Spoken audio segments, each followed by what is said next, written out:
Excellent.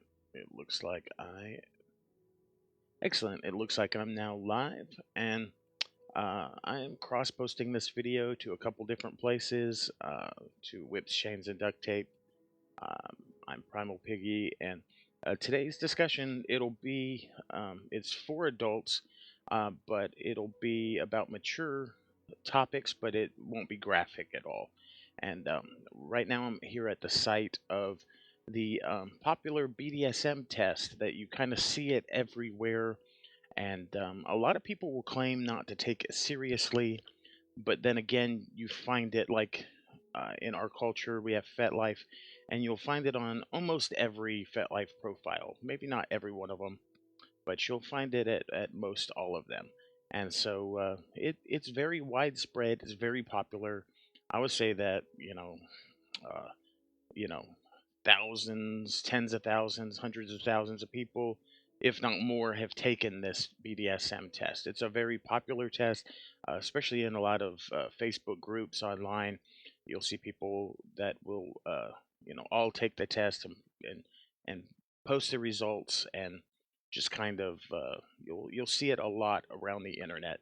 And so let me pull it up here.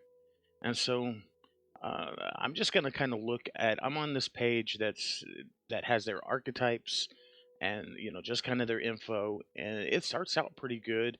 It's of course they're defining BDSM as an umbrella term for bondage and discipline, dominance and submission, sadism, masochism, and they really get it pretty good right here. And uh, um, so they start out pretty good, and and then they have these archetypes. And so I'm going to do somewhat of a deep dive into this, but I'm going to try not to make it be like too exhaustive, because I can a lot of the questions, I'll go into the questions in just a moment, but a lot of the questions have some problems with them, but I'm not going to go through every question, because obviously it'll just take a long time, because this is quite a long test. And so their archetypes are what they do for like the different roles, and this is where the biggest problem is. And I don't have anything against younger people. I'm not very old myself. I don't consider myself, well, I lean towards, like, I really like the history of BDSM. I really like where we came from. I like our Leatherman past. I like that old guard ritual and tradition. I prefer it. And the reason I do prefer it is because I like things that work well. And so, apart from a few areas of more old guard philosophy, a lot of it works really well. It's tried and true, it has a lot of years behind it, and it just really works.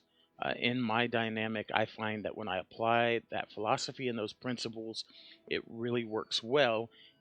Some of the differences, some of the improvements that the new generation has made to BDSM are a lot more inclusivity, a lot more diversity, and just what was once a gay man's um, leather culture. Now, it's more pansexual, and lots of people are involved. There are lots of people from different sexual orientations, different gender identities. There's just a lot.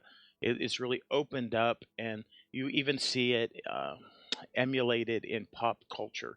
And so there is a little bit more of a normalization of BDSM in our popular culture. And so that those are some things, some new generation things that have changed, that have done well. Some of the things that, like, these, you'll see in these archetypes in just a second as I scroll more down them. This is where we've gone wrong.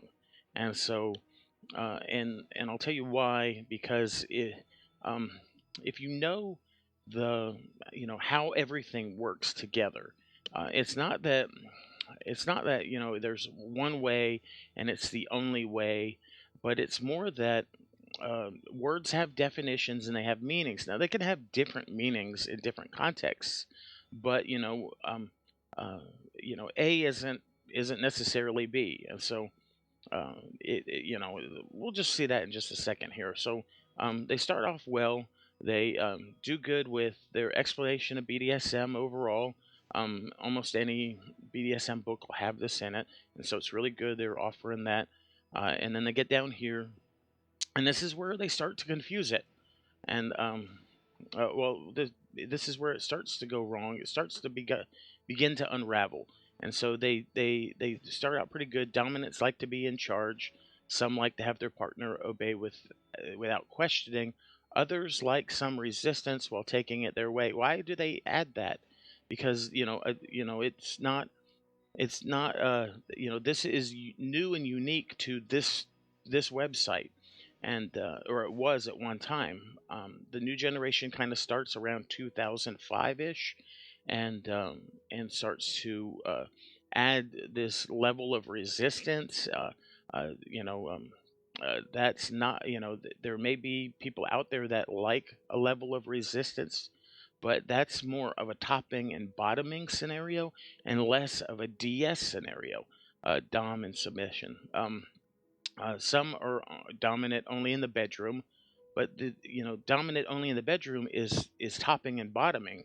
Generally speaking, it's not really DS. It becomes DS when others are dominant throughout their daily life. So DS really is more so people who are dominant in other areas of their life other than just the bedroom. When it's in the bedroom, it's more of a topping and bottom scenario, and then the D and the S really are more of a role play. It's less of an identity and it's more of a role play, and that's perfectly fine. There's nothing wrong with having it only in the bedroom, and or having it in your daily life. There, topping and bottoming is no less than being in a DS power exchange relationship. They're just different things. They're not. They the test here groups them together, and it kind of really unravels. And then it puts this in here. Unlike the top roles, giving, pain, bondage, and degradation, degrading. Being dominant is more about who decides what happens and takes the responsibility that comes with it than about the content of what happens. So it's funny that they talk about this only in the bedroom, which is a DS role play, and somehow separate it from top roles. And why are the top roles S&M related and bondage and degrading? But then we'll see down here as we get down, they make some of these as roles, and um, they make them as specific roles that you would have. Topping is any kind of kink that you do, that you give, and that you generally give or lead. They're not actual roles. You're just the role is top, and so and top encompasses, or is the umbrella for a number of different kinks. And you don't just have necessarily one kink that you're interested in. Often you often incorporate several different to make a scene. And so it's funny that they separate these into top roles, and then they define them as as specific roles, where the role itself, the role is top, and the role and another role is dominant. And so, and then again, submissive is just kind of the opposite. It adds this. Some like to give the control away to their partner. Some like to have it forcibly taken from them. Now, see that before this website, um, this forcibly taken is related to Sam, or a smart ass masochist. It's related primarily to a bottom. It's a bottoming scenario, and it has to do with primal, and it has to do with masochism, with receiving the only receiving pain. And if it is in a forcibly taken away scenario, then it's most likely in a role play, not in an identity itself. And so this test begins to unravel and begins to add these different elements. My question is, where did they get this from, and where did they get it to add that a dominant that dominants like resistance, and that submissives like to have their submission forcibly taken from them. They kind of pull it out of thin air, and they pull it out of a philosophy that blurs the lines between roles, which are identities, and uh, and and and then tops and bottoms. And so, really, how we kind of got here was there was a point in time in our culture when tops and bottoms were seen as less than submissives and dominants. And some people would say that, or dominants and submissives, and some would say during that period of time, wrongly, some would say that top and bottom was less than. That if you wanted to be a true top or bottom, you needed to be either a dom or a submissive. And so we somewhat created the monster that we have, and the monster isn't a specific person, it's just this philosophy. And so we somewhat created this philosophy where top and bottom was somehow seen as less than.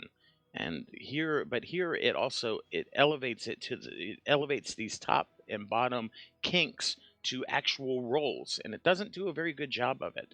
And so sadists enjoy inflicting pain, and masochists enjoy receiving pleasurable pain.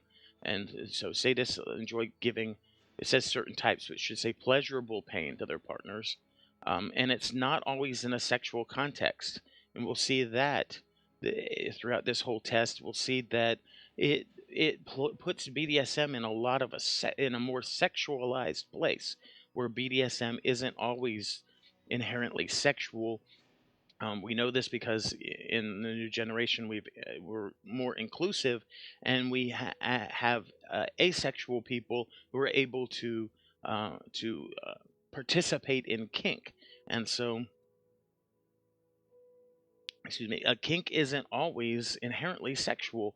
And so in sadism, you can have an impact scene with nothing sexual, no types of penetration, no touching, no inappropriate touching. You can have an impact scene that is just impact, just kink related, and has nothing sexual in it. But we see that this test brings us a sexual element in. And so um, we got sadists and masochists, um, and then it falls apart here. Why does it highlight a rigger? Now, a rigger it is not somebody who just likes to tie up and restrain their partners using rope or other attributes. A Like cuffs, a rigger is, by definition, is someone who is interested in suspension. It's someone who uses things like pulleys and maybe ropes, maybe chains, but rigging.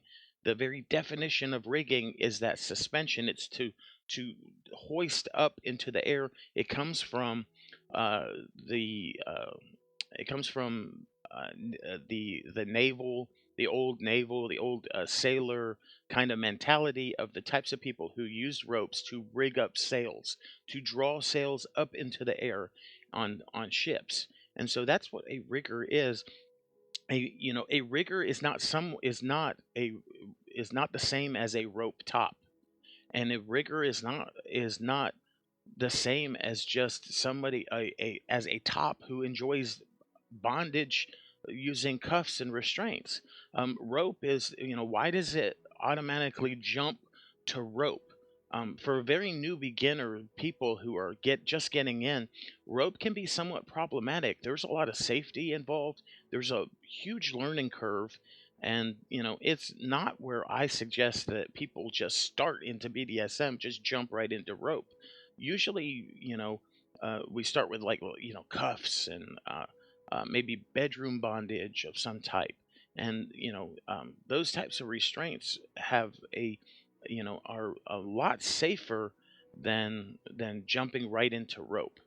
And so it just it confounds me that it jumps right into rigor and rope bunny as the umbrella terms it uses for everything involved with bondage, because rope as well isn't rope isn't inherently about restraint a lot of times, especially in the shibari aspect of rope. It's not as much about restraining someone as it is the journey and the connection that you make uh, with your partner with the rope. So it's less about restraint. Restraint is like tying somebody down, getting them down, or attaching them to a bed or a post, attaching them to a cross so they can't get away, so that they're powerless. And so that's what restraint is. And some of it is, some of rope isn't even about restraint. Some of it is about the connection that you have with your partner. And so but I can overlook the restraint part to an aspect, but I cannot overlook how how it groups everything related with bondage into these categories of rope, because rope is not, isn't necessarily at the forefront of all bondage. There's a lot of people who are into bondage who never pick up rope, and the people that just aren't into rope. And then why does it use the word, this very misogynistic kind of terminology for rope, for a rope bottom, and call it a rope bunny? Why would it call it a rope bunny? That just, um, a lot of people do not identify well with this. And again, why does it do everything that has to do with bondage? Why does it group it under the umbrella of rope? And so, um, it's just, it kind of dumb. I'm just like, my jaw drops that all these people who have an interest in bondage of any type, and there's a lot of different kinds of bondage. There's cages and vacuum beds and mummification, and there's this whole huge group of restraint, and that has nothing to do with rope. But it groups it all together, and it really, anyone who, people are running around saying that their role is a rigger and a rope bunny, and they don't have anything to do with rope, and one isn't suspending, and it just, why would they make these as their archetypes, is my question I asked.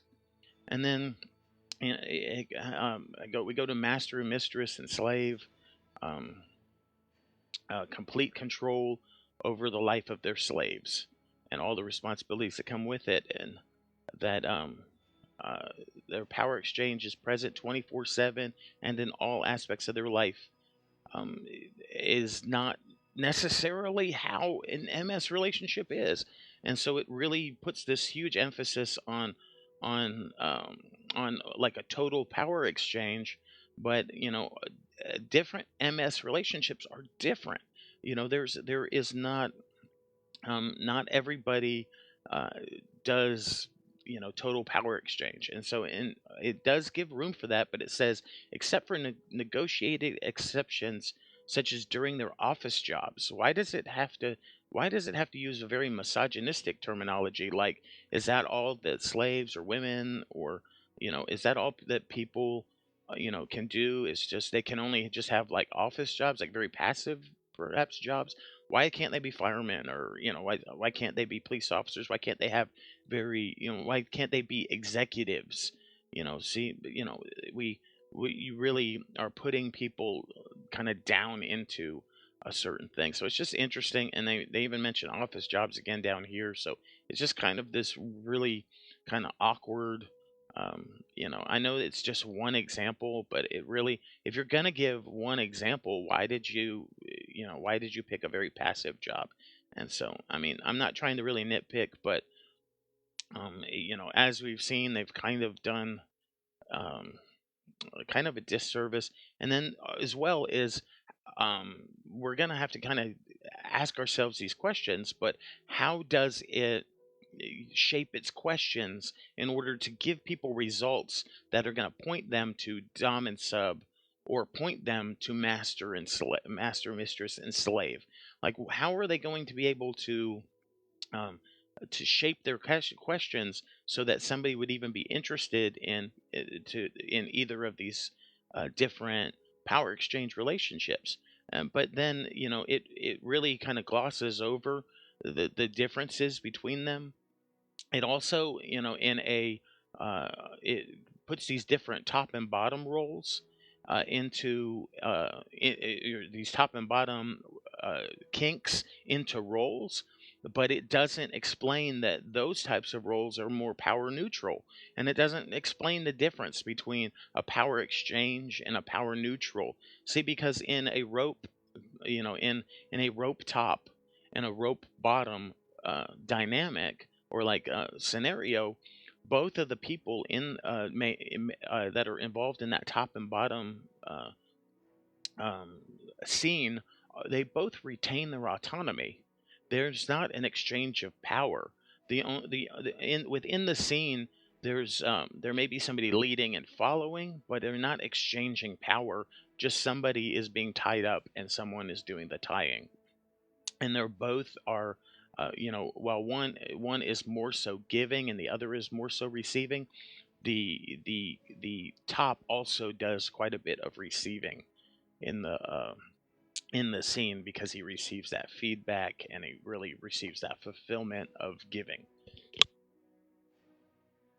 And so this degrader and degradee are that's just two kink that's just a type of kink, and can encompass, humiliation and degrading are two different kinks. See, they don't go together. Humiliation and degrading are not the same thing. They're different levels. There's also objectification, and there's shame as well, and they're all somewhat separate and different, and they there's a lot of different kinks that are involved in one. One may be in somebody may be into one and someone may not be into the other, but they're not a role. It's not a role that you take. You don't say, just a degradee, or I'm a degrader, that's my role in BDSM. That's just kinks that people enjoy. You don't have to have any special dynamic in order to participate in these kinks. And then it brings this owner and pet, and it separates them out, and it throws this 24/7 basis in here. And traditionally, owner and pet, before pet play became like little kittens and puppies and that sort of thing, uh what it is today, where it's more of a role play. It was traditionally an MS, master slave based role of owner and pet, and the pet was you know was extremely objectified, and so it had a high degree of objectification in that relationship, and so that the pet was owned, and the owner was a master, and the master of the pet. And so the owner handler position uh, used to be primarily an MS, a master slave. And so this kind of separates it out, and they ask some kind of strange questions that have more to do with role play. And like, it says role play here, and so it just kind of, I don't know why they would really give a huge emphasis to this dynamic. For a lot of, in a lot of ways it's the same as MS, but in a lot of, not to cause a lot of erasure or anything, but it's not in that same level. It's a very select, a very niche community within the BDSM community, within the master slave within master slave dynamics. Owner and pet, more so today, is more of a niche. And so there's not, what kind of questions are they asking that get people to this place. And then here's another big one where we have a huge problem, and it's not a problem with people liking the kink of liking to top and bottom the kink. It's the fact that we have created these roles out of thin air, basically, that are these brat tamer and these brat. And why did we name them brat tamer and brat when they were traditionally a sadist, a more sadistic top, and a more masochistic bottom was the role, traditionally speaking, of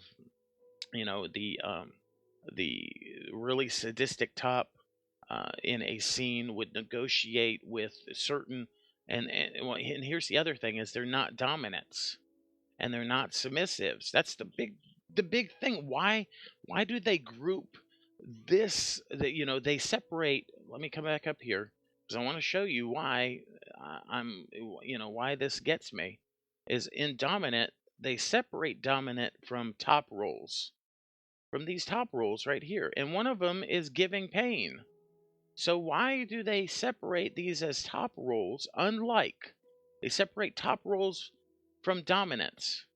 But why, when they come down here, do they uh, include the giving pain, the dominant with a kink? Why do they confuse a dominant with a top role and and a submissive with a bottom role? Why do they do that? Where did they? It has caused a huge number of problems, and the problem is that people are confused about and let me step back for just a second and say whatever you negotiate within your own dynamic is perfectly fine. You do you in the bedroom, but from a teaching standpoint, from a pointing people to that are new to the lifestyle, pointing them in the direction of of of what things mean and how things fit together. Why would they take it upon themselves to confuse a top role with a dominant in just this one instance? Because they don't add dominant to any of the other kink based top and bottom roles that they make into their own, like, little mini roles.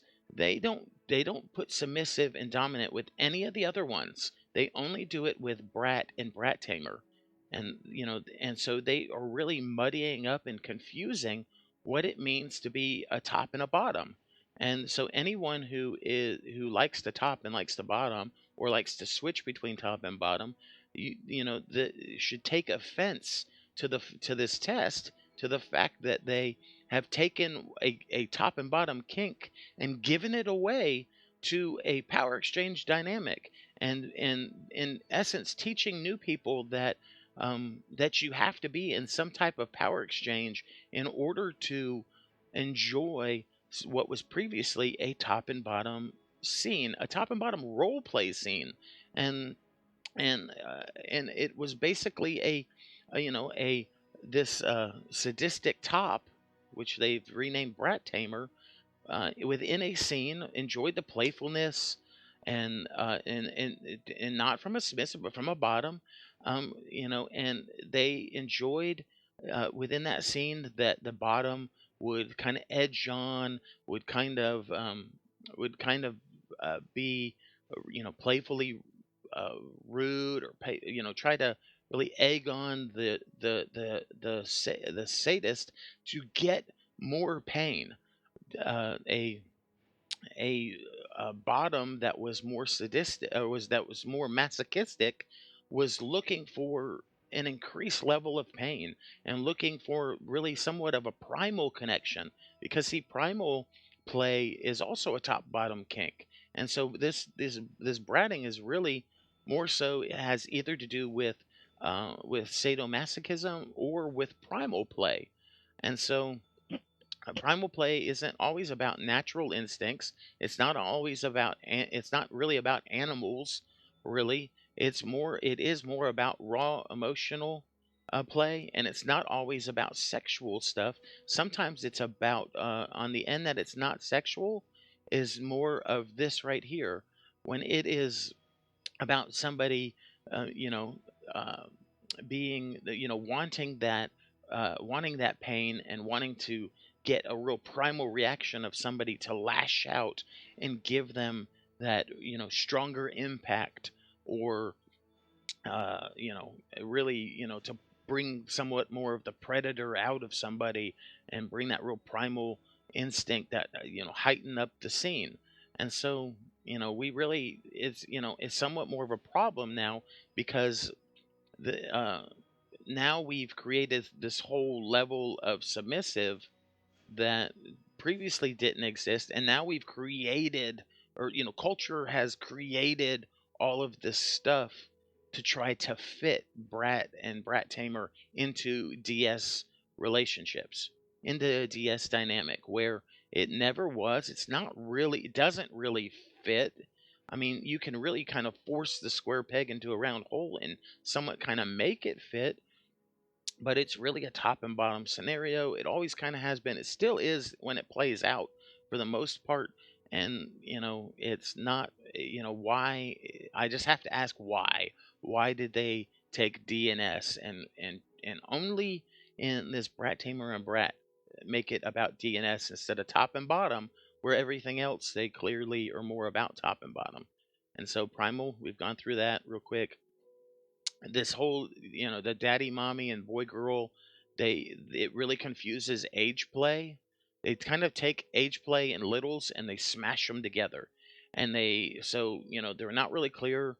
Age play, a little is more of a little, and a daddy is more of a DS type of relationship, with a little bit more of a caretaker slant to it.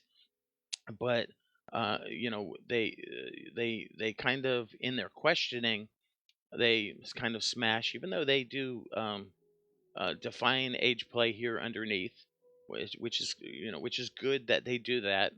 The people that play with younger or older ages, but when we see in the questioning, it's really unclear. It looks like more so that they kind of smash the two together, and we see that they ask questions about nurturing, but nurturing isn't necessarily exclusive to DDLG or MDLB. It's not Nurturing isn't necessarily exclusive, because in a lot of DS and MS roles, we see a lot of nurturing and caring for for the subs and slaves. And so, um, and then, kind of lastly, getting down to these last few things here, really on a BDSM test, exhibition and voyeur are just very kink related, and of course, it makes them all about sexual activity, and so these are these are just really broad kink based things and don't really belong necessarily on a BDSM test. um, they're more, you see them a lot in vanilla culture, you see them in swinging culture. Really, this whole experimentalist thing. Why are you even taking a test if you're not curious? If you have a closed mind, why are you even taking the test? It seems like kind of a moot point. Like, why even add this as a thing? Why bring non-monogamy really into the test as well?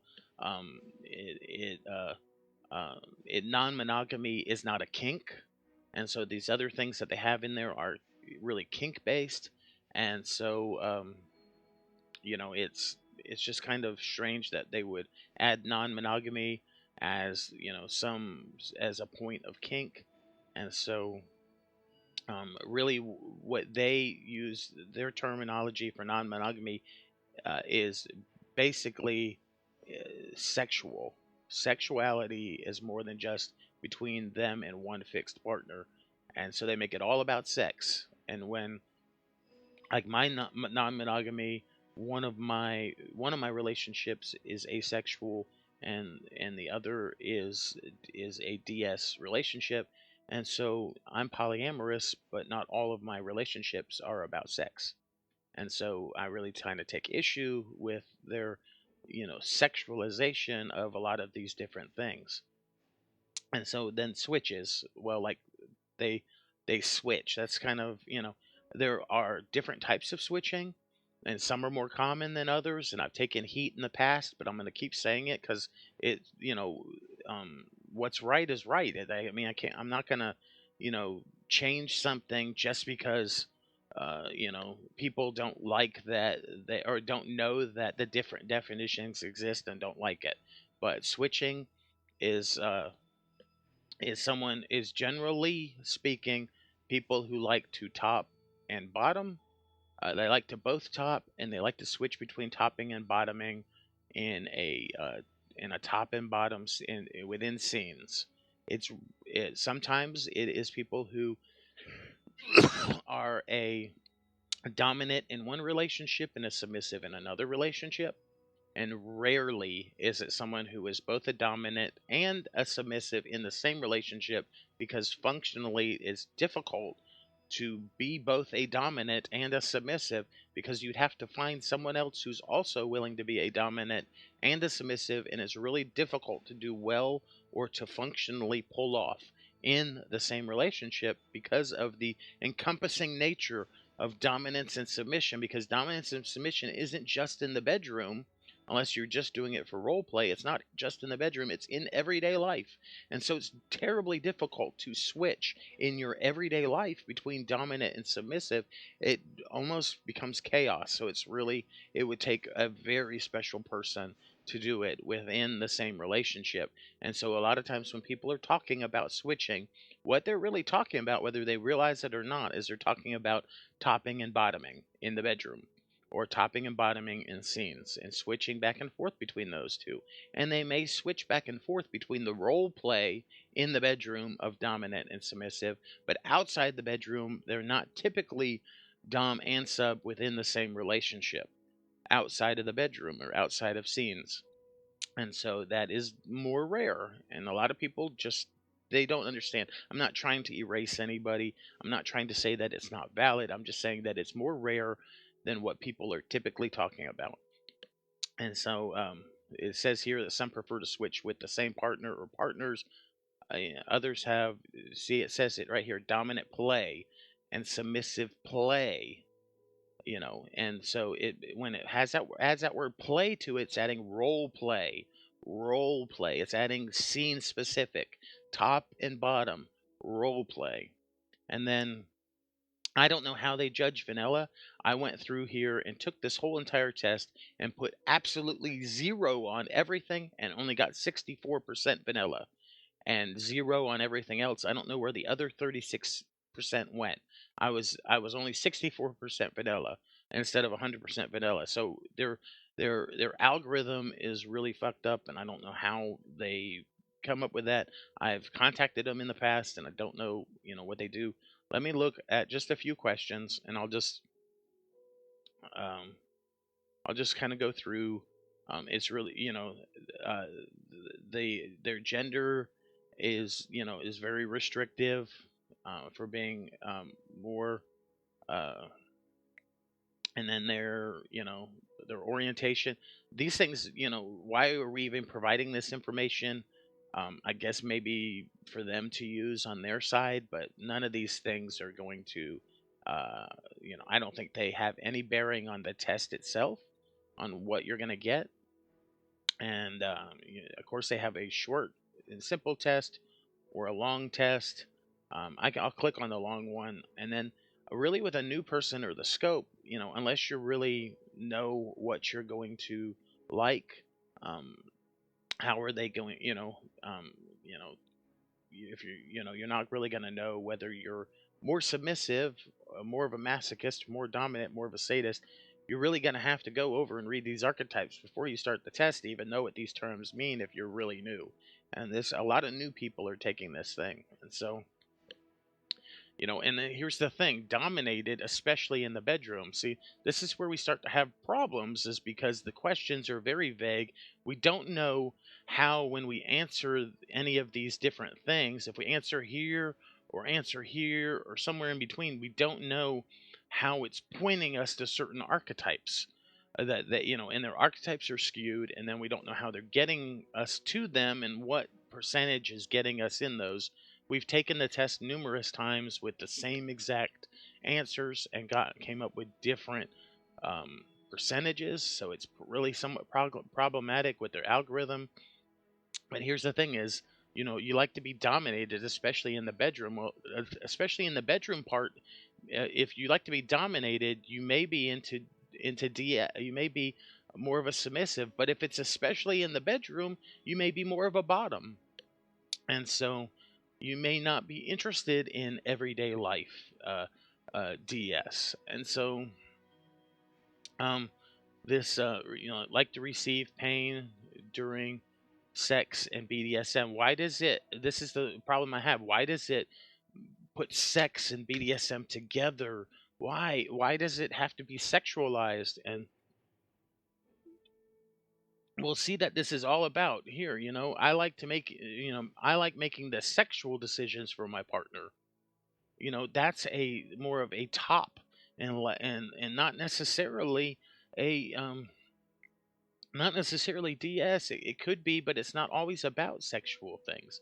And so, a little playful resistance from my partners, and is that brat, or is it, where does that fall?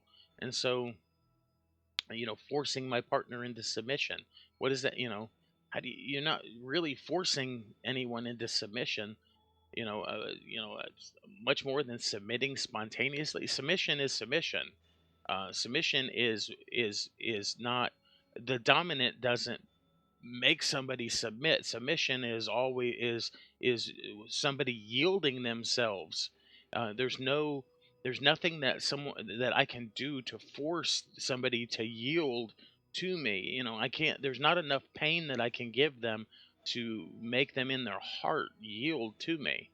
They have to want to yield to me of themselves, fully of themselves. And so, feeling physically overpowered is a sexual feeling. It's all sex, sex, sex. I like to have sex with multiple people at the same time. Sex, sex, sex. I'm glad it does say consent is essential right here. That's really good. And it does say to research before engaging in any serious form of BDSM. I don't know what they consider serious. And so but they point people to rope, which is very serious right off the bat, which is really, oh, I got to answer all these questions. So I'm just going to drop it back down. I didn't realize I had to do that to go to this page, next page here. And so I enjoy when people watch me being naked or having sex. Why is everything so sexualized with this BD? It's about a BDSM, which encompasses all kinds of dynamics, and isn't, anyone who isn't interested, really doesn't have strong feelings about sex, taking this test is not, what kind of answers are they going to get? And and then I like to command my partner and they'd obey like a puppet. Really, why is that the view that they have of MS? Because people, there's a long periods of training and negotiation in MS, and no one is being made into being a puppet or a doormat. Everything is negotiated, and people are getting their desires fulfilled. It's just so skewed, and making sexual decisions again. Why is it sex?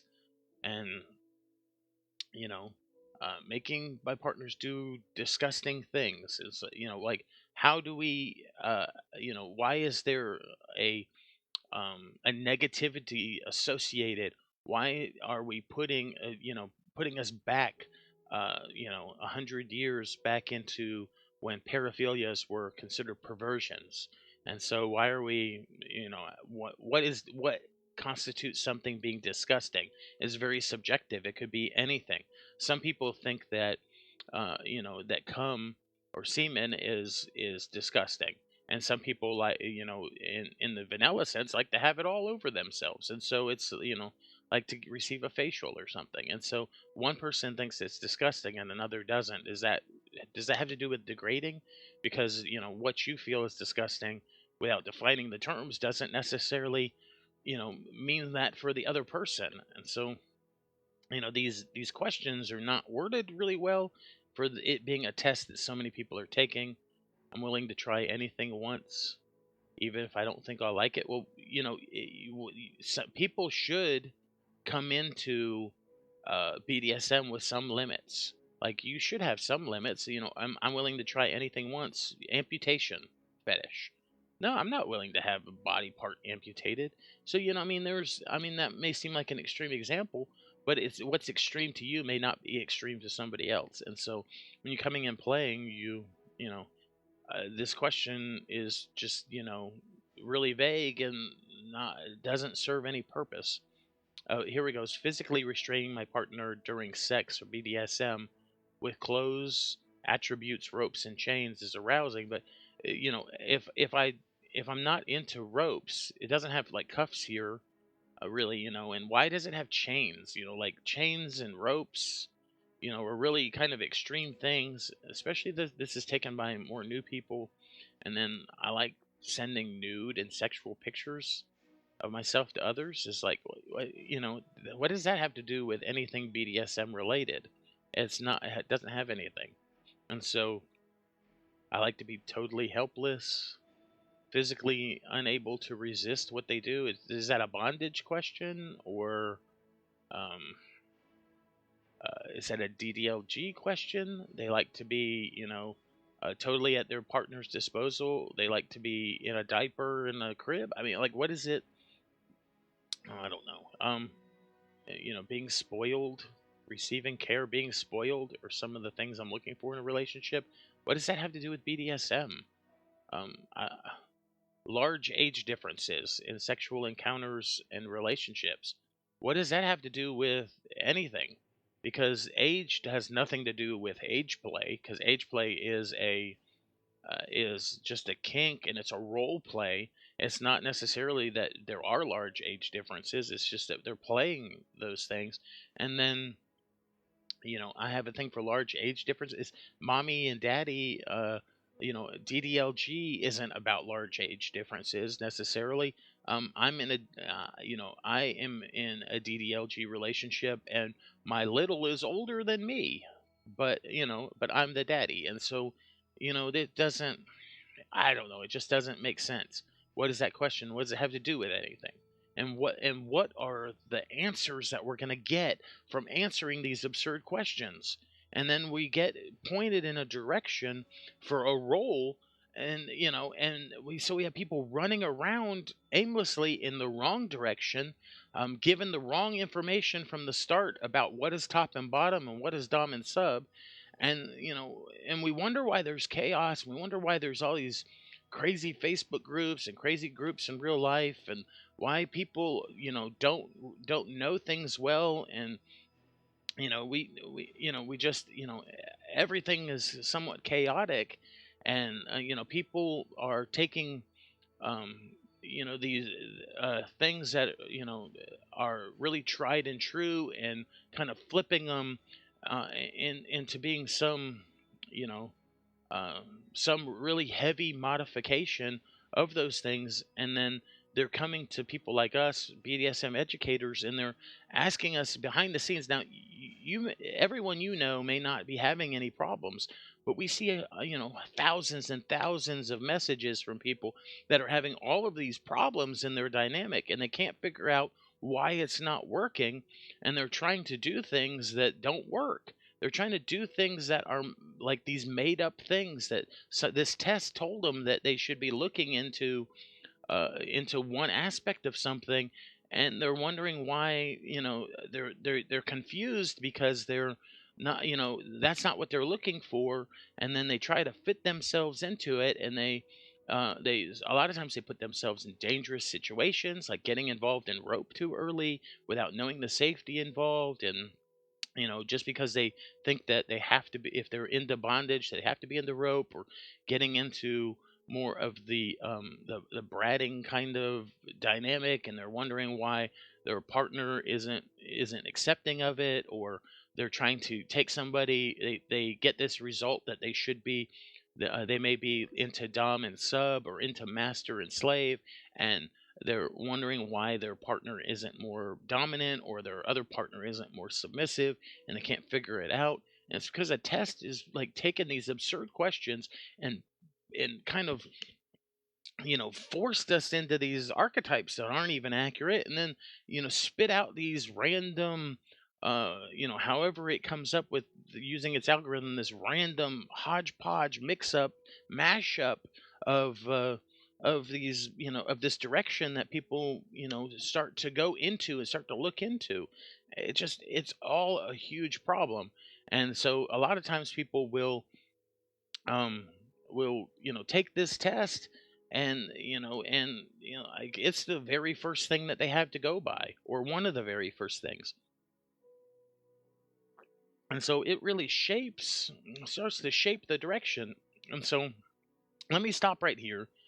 being treated with little or no respect during sex and BDSM. What is, we always respect, even though we degrade or humiliate. It's still, we always respect our, and because consent equals respect, and so it just has so many problems. I'm going to stop right there. I'm going to pull up a resource that I use here, and let me see if I can open it up here. And uh, so, what do we suggest people use? Uh, we don't suggest that they use a uh,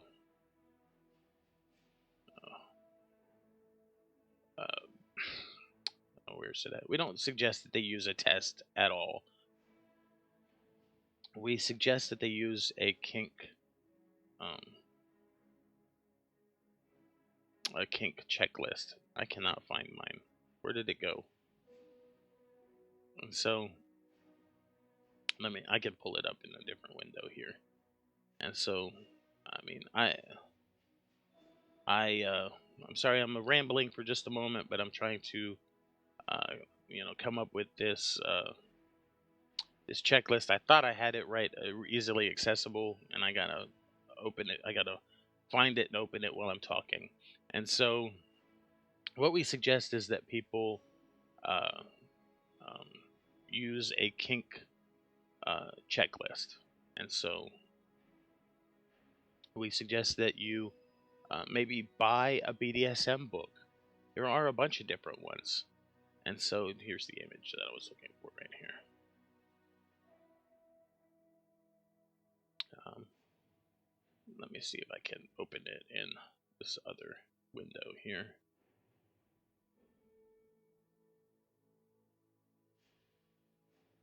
Let's see if I can open it right there. All right, there we go. We got it open. Let me see if I can center this a little better.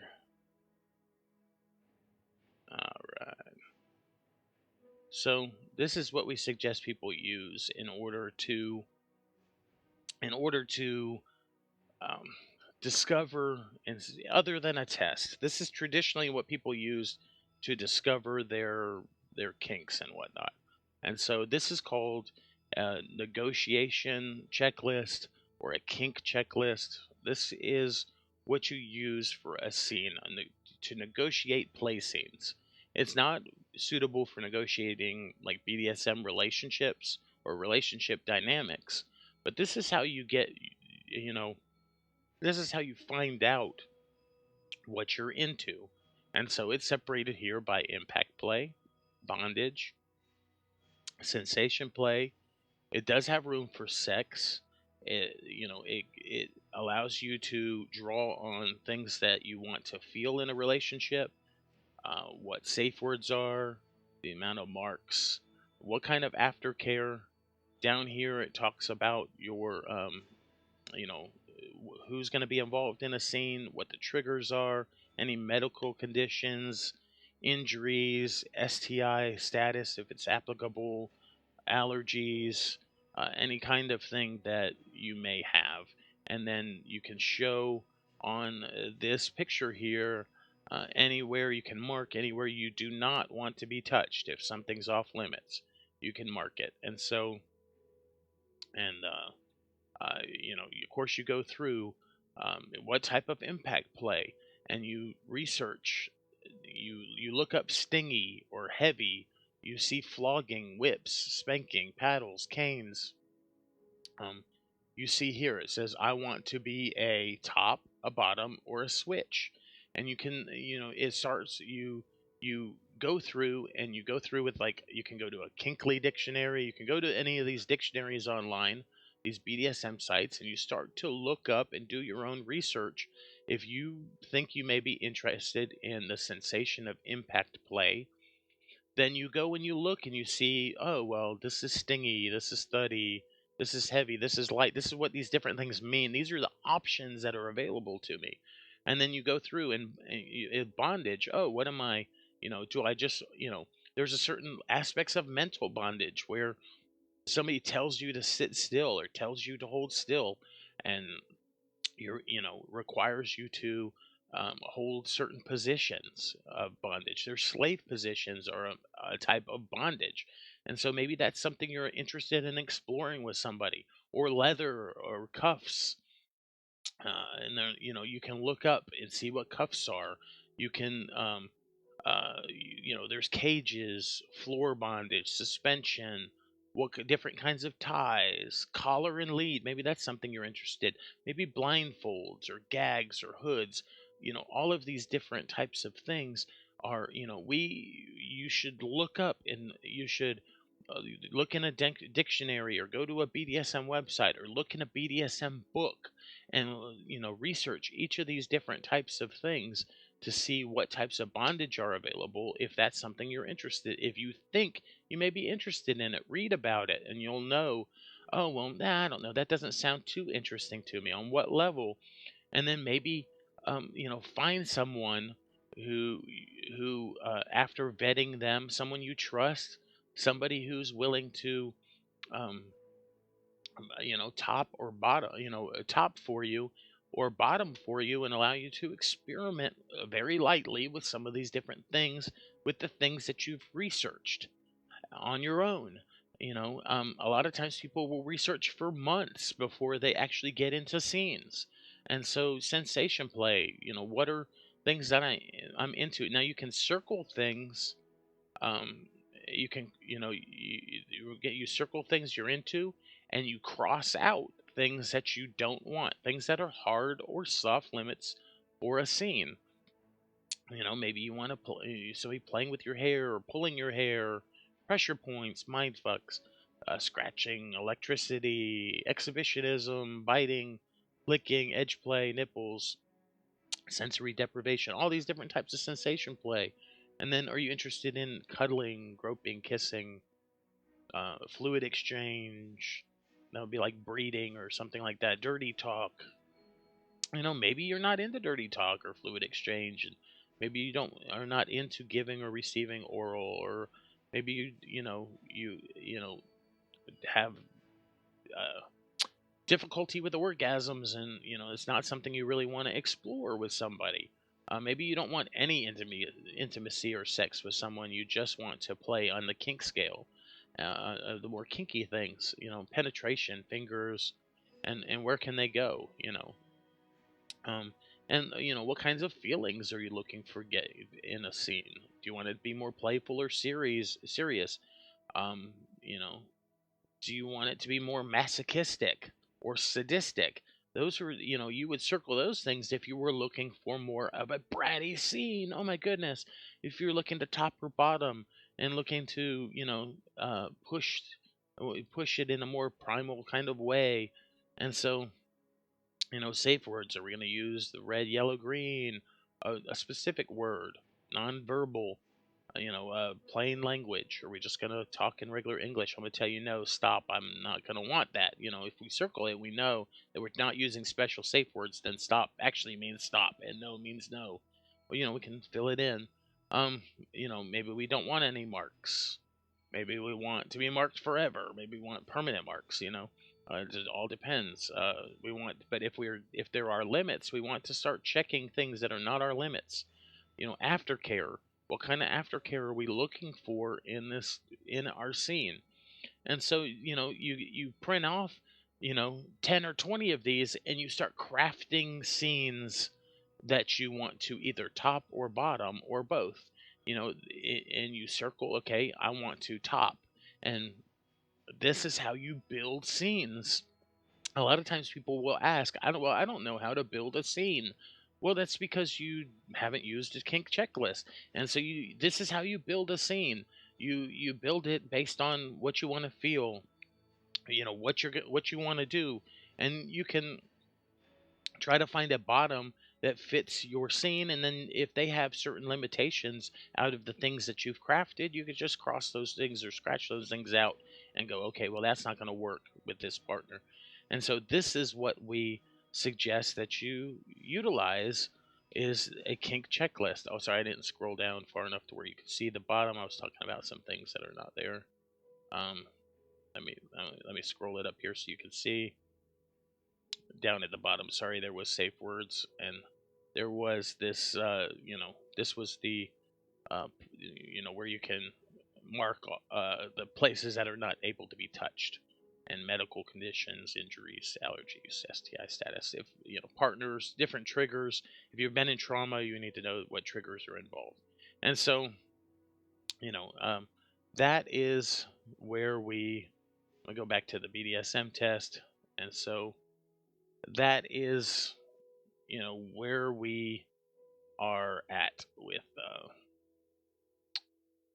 uh, you know I think I've discussed enough about the test that the problems that I found with it.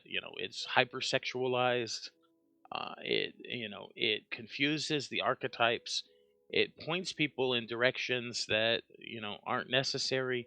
Um, really, when we get into BDSM, a lot of times it's a good place to start with experimenting is in top and bottom scenarios, because we're not necessarily, unless we're looking for an actual relationship, a DS relationship or a MS relationship.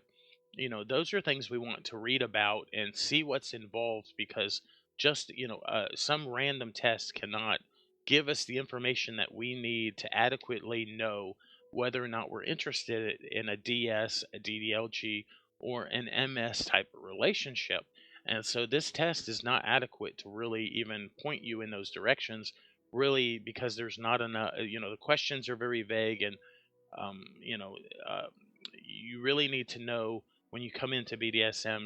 You need to be told that there's a couple different options for you to even start. Are you just wanting to experiment with kinks? Or are you wanting to pursue a relationship? Because DS, MS, DDLG, those are relationship dynamics, and so that is all about forming a actual relationship, whether short or long term, but it is a relationship dynamic. And it doesn't have to be the only relationship you're in. You can be polyamorous and have different relationships, of course, but it is relationship based. And topping and bottoming is not necessarily relationship based in the same way. It can be more friendship based, or you can go to a dungeons and you can have top and bottom scenes with people that have been vetted by the DMs there, the dungeon masters or dungeon monitors. So people will still be vetted in those scenarios, but they are cleared to give you certain kinks as a top or to bottom and receive, and allow you, or kind of even walk you through, kind of help you through spanking them or something like that. And so in certain scenarios, topping and bottoming isn't necessarily about a relationship. And so if you're looking to do the more of a bratting scene, it's not necessary to be in a relationship with the person that you do that in. You can just do that kind of top and bottom scene, that sadist and masochist primal type of scene, as a top and bottom, and so you can do it with just about anyone. But if you're looking to be in a relationship and you're looking to submit or be a dom, there's a certain level of character involved. There's certain levels of relationship based things involved that you'll want to develop. And so it's DS and MS is not inherently about the kink. You may be doing some topping and bottoming, but it's more about the relationship. And so it's less about the kink, more about the relationship. um, and uh, any and all of BDSM can be sexual or non-sexual. It doesn't have to be. This test really sexualizes everything, adds a lot of vanilla aspects to things, with like the exhibitionism and voyeur and their non-monogamy that I didn't really get into a whole bunch, but really hypersexualizes a bunch of things, which I'm not a fan of. And I think it's somewhat problematic. And so that's kind of where we are as a culture now. Is there is somewhat of there's people that are more old guard, that or more traditional, and that they understand that DS and MS is relationship based. They understand what topping and bottoming is. They understand that that's kink based, and how you can participate in those things, and they don't really confuse the two or don't really merge the two together. And then in a new generation, is more so everything is kind of mixed up, and you'll see people confusing topping and bottoming kinks with DS a lot of times, or and really just trying to make up new things in order to fit kinks into relationship dynamics. And with a limited amount of success or some success, but you'll even find newer books that merge and put the two together. And really, a lot of what a lot of the popularity came from resources like this BDSM test, which we don't recommend. There are a couple other tests. There's a kink test out of the UK that is a little better, but also still confuses top and bottom with DS in a lot of ways. And it's a little bit better test than this, but I'm not going to endorse it, because really a kink checklist, buying a book on BDSM, learning, looking up and learning and researching is really going to be the best way. One of the books I recommend, let me see if I can pull them up here. And so, um, let me pull it up here. Yeah. Um, One of the books that I recommend is I'll throw down my Amazon here, and let's see. One of the books that I recommend are this book right here. Um, Let me throw it in the screen here so that you can see what it is that I'm talking about. And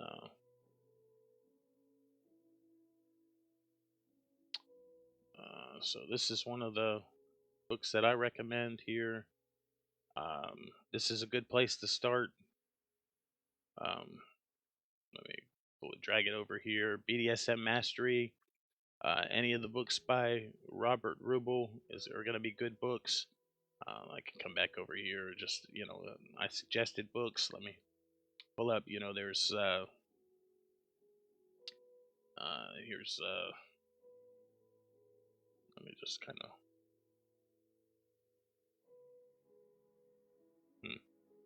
It's not really pulling those. Oh, that's why. Okay. So there's his relationship book. I really recommend that. I'm sorry, I'm not trying to. I'm having to pull a bunch of pages around. So um, he has some more MS related books that are really good. Several of those. I would suggest you start out with the BDSM Mastery Basics, your guide to play parties and scene protocols. He's going to go through a lot of etiquette, and pull up this. Where's where's his sorry, table of contents is what I'm trying to get to. Oh, where is the table of contents? There we go. He's gonna bring up the history. He's gonna um, talk about SSC and rack. He's gonna talk about um, let me see where I'm at here. Red flags, rules for playing. He's really gonna go into a lot of different things. Where am I at here? Exploring DS online, uh, meeting people in real life, safe calls, physical safety, negotiations and play parties, negotiating, play parties, SM play scenes, physical roles, DS roles, uh, subspace, top space, aftercare, how to construct a scene, um, you know, trust and techniques. So there's a lot of things that he's going to go to in this book. Let me come back, and the next one I really recommend is the Mastery Relationships book. Click on it here to look inside. It's a really good book. Oh, there we go. It wasn't reacting correctly. His table of contents for this one. Let me click on it here. It's really more about DS and somewhat about MS, but mostly about DS relationships. The first scene book was more about topping and bottoming. This is more about BDSM, DS relationships, and so a little bit of introduction stuff about finding a partner, fitting with the partner, emotional safety. He goes into talking about dominant roles, submissive roles. He talks about switches, the different types of sexual roles. He goes through power neutral, power exchange. He calls them power imbalanced, polyamorous, SM roles. He goes with through negotiations, contracts, and collars, which is about things related to negotiation in a DS relationship. Bringing it all together, additional types of things, and so these are really the things that I recommend. If you're gonna buy a book, I would recommend that you go. Those are some good places to start, and I'm going to wrap up this video. Thank you. I'm Primal Piggy. You can find me on Facebook at the Primal Piggy. You can also find this video at WCDT BDSM, which is Whips, Chains, and Duct Tape. I've posted it there. And then I've also cross posted this into the group, the BDSM education group that we run. And so that is a group of coming up on 700 people at the moment as I speak, of people that we share a lot more educational resources in the privacy of a group, so that people can feel free to comment and they can learn, without everyone having to see what they post, because discretion is important to a lot of us in this lifestyle. And so thank you very much. Thank you for um, uh, this uh, thank you for this watching this video. I understand that you may disagree with a lot of things that I said, a lot of things that I pointed out, and I don't mind disagreement. I never have minded disagreement, but if you can separate and know that I'm not saying these things in as any kind of personal attack against anybody. None of this is personal. This is just words have meanings, and I like the meanings that they have. I prefer more traditional BDSM.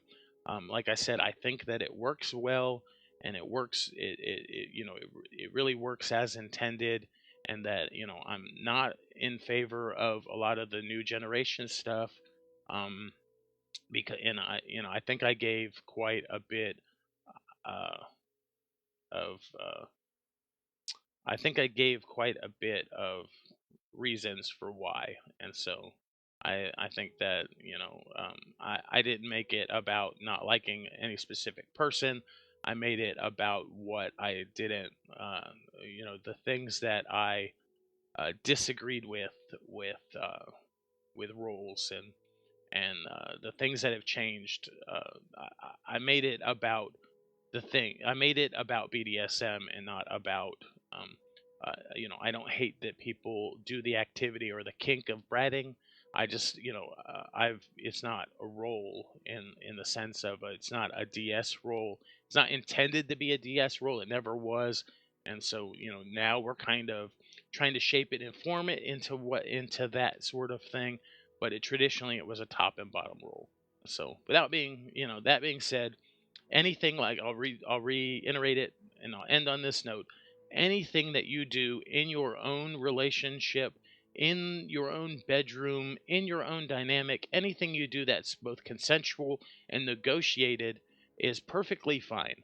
Whatever your dynamic is, it's perfectly okay for you to do you to do whatever it is that you're doing that's consensual, that's adult, and that is consensual and negotiated, within your dynamic is perfectly okay. But we cannot teach from your modification or your loophole or your special scenario, and it's not fair to everyone involved in BDSM to teach from whatever your modification of the thing of the way something is, or of the meaning of the word. And so we don't teach, from that point of view. We teach from, this is what a top bottom is, this is what a dom sub is, this is what is a kink, this is what fits here, this is what fits there.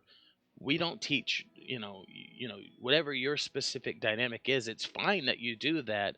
We don't have any problems with it, but we just can't teach from that. And so, well, thank you for watching this video. I'm going to go ahead and end it now. Have a good day.